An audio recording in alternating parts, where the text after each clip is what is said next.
ልጅና ጎረቤት እኩል አይቀጣም። ቀይ መስመር ካለፋችሁ ግን ዋጋ ትከፍላላችሁ።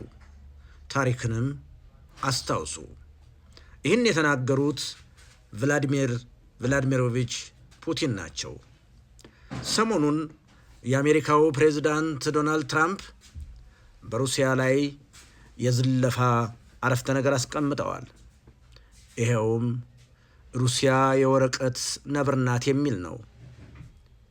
ይህ አባባል ለአሜሪካኖች አዲስ አይደለም። ለሁለተኛ ጊዜ የተነገረ ነው።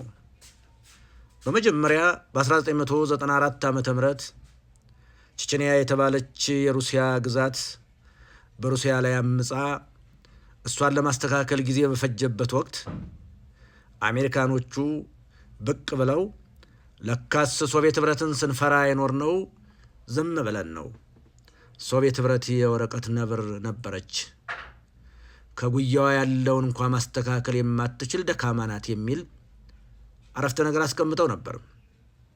ያን ጊዜ ሩሲያኑ ምላሽ ሰጡ። ልጅና ጎረቤት እኩል አይቀጣም። ቼቼንያ የግዛታችን አካል ናት፣ ሕዝባችን ነው።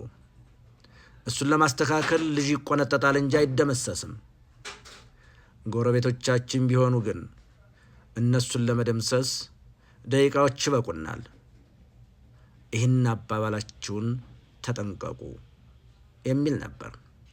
በድጋሚ ሰሞኑን ዶናልድ ትራምፕ ሩሲያ የወረቀት ነብር ናት የሚለው ቭላዲሚር ፑቲን በጣም አስቆጥቷል። ቭላዲሚር ፑቲን ብቻም ሳይሆን መላው ሩሲያ ተቆጥተዋል። ቀይ መስመር ካለፋችሁ ዋጋ ትከፍላላችሁ፣ ታሪክን ደግሞ አስታውሱ ሲሉ ፑቲን ምላሽ ሰጡ።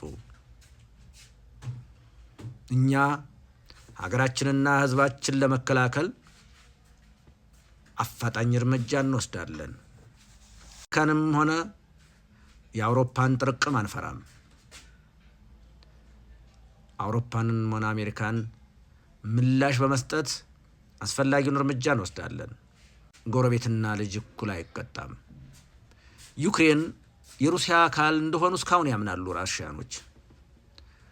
ስለዚህ የሩሲያ አካል የሆነችን ሀገር ለማስተካከል ጊዜ ይፈጅ ይሆናል።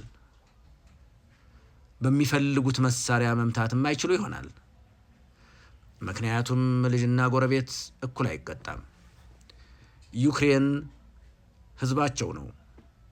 በዚህ ጦርነት ወቅት እንደምታውቁት በዩክሬን ውስጥ ያን ያህል የጦር መሳሪያ ሲፈስ በፈሰሰው የጦር መሳሪያ ልክ የሰዎች ጉዳት የቀነሰ ነው።